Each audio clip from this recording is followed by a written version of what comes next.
It's time for another winner chicken dinner. Perfectly cooked chicken in this amazing Hungarian sweet paprika sauce. Serve it over noodles for the perfect dinner. Trust us, folks, when you put this on the table, nobody's gonna leave hungry. They may think they're Hungarian or wish they were Hungarian. That's so good. It's true, though. Believe me, your guests, your family are going to think, why have you not been making this every day of my life? Because said it to you. You did. I know. It's so been too good. long since we have shown you guys this dish. This is flavor like you never know. It is amazing. Okay, now, so we're going to start off with chicken. We got some chicken parts. And while you're doing that, I have got a nice large skillet here. I've got a quarter cup of lard, it's pork lard that I am melting in over medium heat. Now, pork lard is common in Hungarian cooking. Pork lard is cooking in every kind of cuisine. Somewhere along the way, shortening kind of came in and just did, decided to make pork lard feel bad. But don't feel bad because it's really great to cook. It's easy to find too. I'm salting up this chicken. I know. So we've got chicken over here. These are bone-in, skin on chicken thighs and chicken legs. You can do a whole chicken cut up. You can definitely do, if you don't want to do the bones and you don't want to do the skin, you can do boneless, skinless chicken breasts or chicken thighs. And you can leave them whole or you can cut them up. There's all different kinds of ways you can do this. But we think that going with the skin on is ours. That's going to give a little extra flavor. It is so good. It's super delicious. How are we doing there? I'm doing okay. I know. I'm rushing always you. like. I know.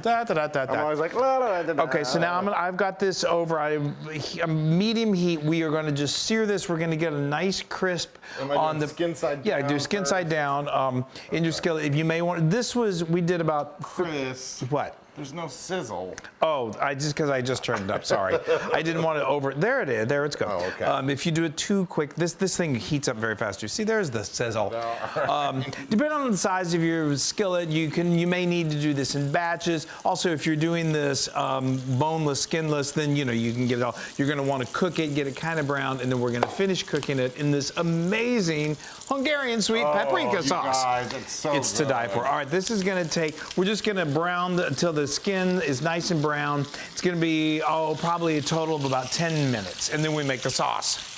Okay, that smell. We got chicken. We got chicken, baby. All right, that's not fully cooked, but we've got nice crisp skin. We let that go for about, I don't know, just keep an eye on it. About 5-6 minutes on the skin side. We flipped it over, let it go for another probably 4 minutes. And again, this is not fully cooked. It'll finish cooking in that beautiful sauce that we're gonna make. That sauce. But first, we gotta cook some onions. So we have got, this is one, I'd say, pretty nice medium-sized onion. You want it to be at least a cup of chopped onion. And so for that oil, for the lard, Wesley was like, why are we talking about shortening? Because lard has developed sort of a bad name, and it shouldn't have a bad name. I mean, it's healthier than a lot of other oils and shortenings that you cook. But that's a whole other story. Anyway, I'm somewhat passionate about it. It's used in a lot of Mexican food. It is. And so anyway, back to our Hungarian dish. We don't really need all of that grease. A lot of folks, when they're cooking this dish, they'll separate the grease that sort of floats to the top at the very end. But I'd rather just go ahead and get most of it out now. So I tilt the skillet when I take the chicken out, spoon out most of it except for 2, maybe 3 tablespoons of the oil, or you can get a paper towel and soak that up. But anyway, but we've still got enough for plenty of flavor and to be able to cook these onions and these vegetables. So these are gonna really, really cook down, and I'm gonna let them go for about 8 minutes. Okay, so you see these have been going, how they're just starting to turn brown a little bit. They're beautiful, they've cooked down, they're wonderful. They really brings out that sweetness and that flavor. So now we are going to add the most important ingredient that you can add to Hungarian paprika chicken, and that is Hungarian paprika. So this is where Sweet paprika. I've got 3 tablespoons. Now this is where it's one of those things that you're probably not gonna want. I'm gonna ask you not to use that little bottle that you've got. It's sitting in your spice area of your pantry. You can, but you're just not gonna get the kind of flavor that you're gonna get from true Hungarian sweet paprika. Yes, we ordered this online. You can get it the on next day. Yeah. I can't believe how quick I got here. I know. And so, yeah, I know. Well, I told them I was hungry. And anyway, you can find these at spice shops. You can find them at gourmet, just like foodie type markets. Like there's a place here in Texas called Central Market. They are going to carry it. I used to find it in New Jersey, Hungarian sweet paprika. Just check the date. Make sure it's not out of date. Look at that color. It's beautiful. Now, and you may think, wow, that looks super spicy. It's not. It just has this subtle, really delicious flavor. It is. Now, it's delicious. it is delicious. If you do want a little spice, you could also add in some hot paprika, and it is hot, so and it goes a long ways. So you're going to want to probably do, but we've done a combination of it before, and do like 1 tablespoon of hot, 2 tablespoons of sweet. This right here that I just added in is a Hungarian hot pepper. And I've got a whole one here. They almost look like banana peppers. They do. I think that. Well, anyway, I'm going to. Maybe they're cousins. I think they're very similar. They do pack a little heat, but not a lot. And now this is 2 plum tomatoes that I've just roughly cut up that I've added in. Now let me just say, every time that we do a dish similar to this, that is from a particular cuisine, we have to preface it that we're not Hungarian. There's a part of me that feels like I should be. You're close to your Czechoslovakian, and I love the food. We do a Hungarian goulash, and I try to be as authentic as possible. This is 2 cups of chicken broth that we're adding in here. And while this is, now you want to start nestling those into here while I continue to talk a little bit. Oh, the chicken. Yeah. I'm like, what are you doing? What are you telling me to do? So anyway, please, and this dish goes back for, like so many great ones, go back for generations and generations. There are different ways of making it. There's the really authentic way to make it, and I'm sure we've made some blunders with regards to that, but we've been making this enough that this is how we love to make it. Yes. For our beautiful Hungarian friends out there, tell us what we're doing wrong. Tell us the way, be nice, be constructive. Grandma used to do it, and do it in the nicest possible way that all of our Hungarian friends always are. Yes. Okay, so what we are going to do is you've nestled those in. We are going to, I'm going to crank up the heat nice, and I'm going to bring it and pour those juices. Make sure you get the juices in there. Got it. And then we're going to bring it to a boil, and then we're going to parsley. We're making parfait. Partially, then I'm going to bring the heat down, and we're going to partially cover it, let it simmer for about 20 minutes until that meat is completely cooked through, and then we're getting pretty close to being ready to go. Guys, it's just really tasty. It is mind-blowingly good. It's really tasty. While we're doing, and also during this process, we're going to serve this over egg noodles. It is very traditional for it to be served over Spätzle, which is obviously German pasta. In Hungary, now tell me what I'm sure I'm saying this wrong. Nokedli, I believe, and you have to say it like that, nokedli. It's very similar to Spätzle, but it's just a little shorter and fatter, I think. Why I didn't make homemade Spätzle, I don't know, because I love to make that. We love Spätzle. We got some Spätzle on the blog. I know. So Google it. Go Spätzle and Loon. Don't Google it. Yeah, if you Google Spätzle Loon. Well, you could do that, or you could just go to howtofeedaloon.com. Sure. There you go. Yeah, that would be an easier way to do it. But Google, oh my gosh, how we love Google. Okay, we are digressing.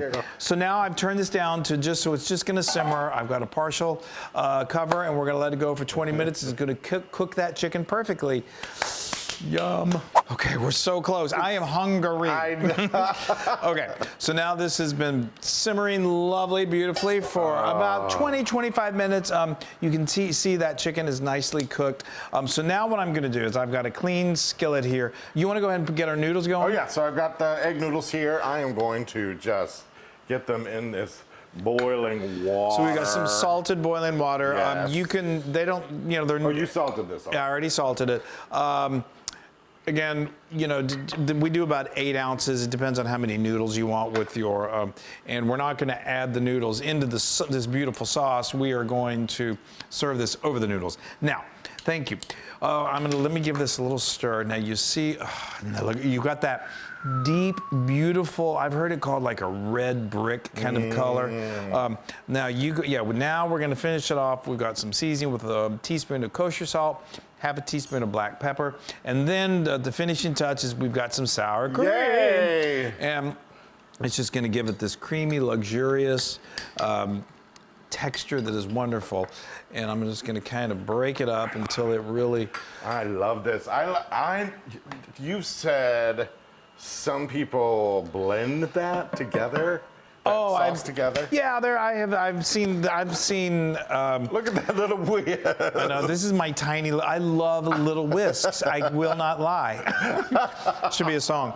I like big whisks and I like little whisks, and because this is just, it has something. It's like an extension of my hand. I love it too. I asked for this for Christmas, and I didn't really realize it was going to be so little, but I love it. It's become my new best friend. So anyway, so some people put that into a blender. Some people like a really, really smooth sauce, and in certain cases I do too, but I like a little texture in this. With this, yeah, you want that. Oh, it's just so good. And some people, will even add like a little bit of a cornstarch slurry to get make it thicker. A thicker sauce, like a gravy. But I think when you add this sour cream, I love it. I think it's just I love perfect. it exactly the way you make it. I do too. So now we are going to add this chicken back in. We're going to just let this. Oh, the chicken's dizzy. I'm back. I know it's back and forth. Make up your mind, would you? Okay, so now we're going to let this just get real friendly with this creamy sauce. And you're going to spoon some stuff over it. We're going to do some spooning. Yeah, I love spooning. Okay. I like it because it makes the chicken kind of orange.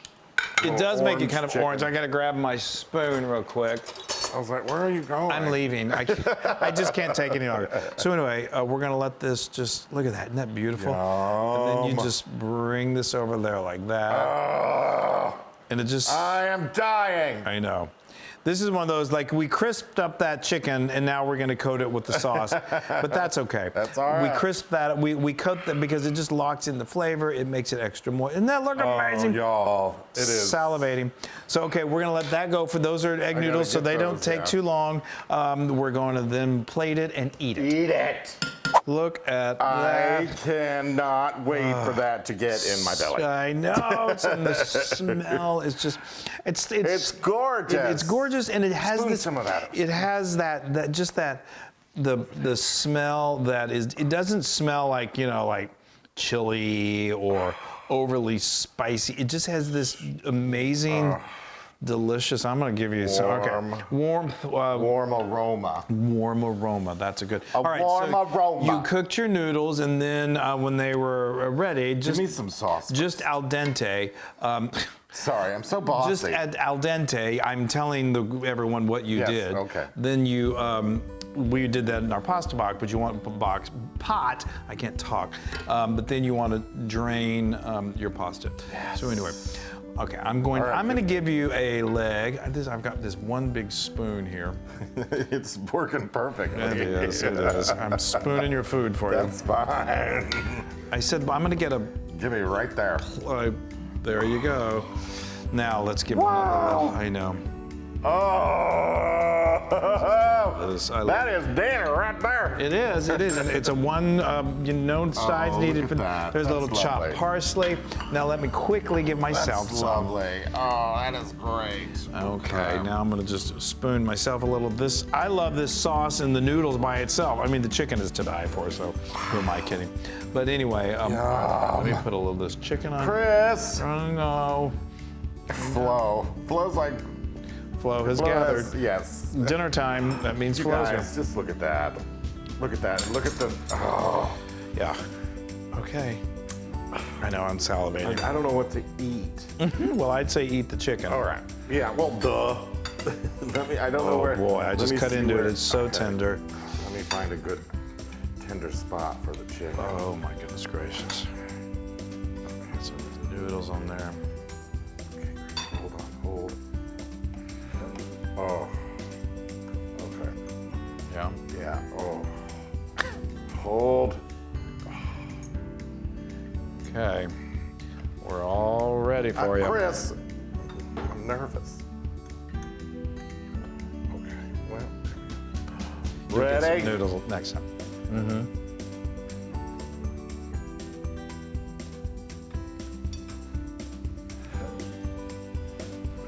There is something about that flavor. Oh my goodness gracious. I could just sit there and I could just shut up and devour this. Wow. And I'm telling you guys, you could also do this, the kids. What on earth? I know, the kids, if you do this without the bone and the skin and just cut up some chicken thighs or chicken breast, mix it all together, it's a great dish. Guys, I'm gonna have a little bit of this, one more piece of this chicken. Guys.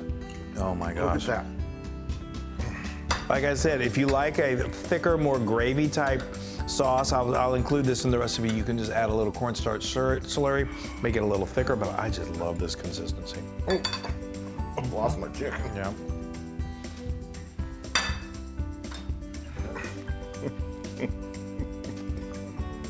Are you in paprika heaven? If there was such a thing. The taste is ridiculous. And I'm telling you, I just gotta say this one more time. Go ahead, find the Hungarian sweet paprika. It makes all the difference. It has just this really great, like, it's got a little sweetness, it's just like a really good, like a bear hug. I love it. That is 100,000% Loon approved. It's more than that. They all are. I know. But this is really special, and it's easy enough. You can make it on a weeknight, especially if you do just the chunks of chicken. The taste is off the charts good. All right, you guys, we love you. We love you. Make some Hungarian paprikash. We hope we made you hungry. Paprikash. All right, bye everybody. Paprikash. Bye everybody. We love you.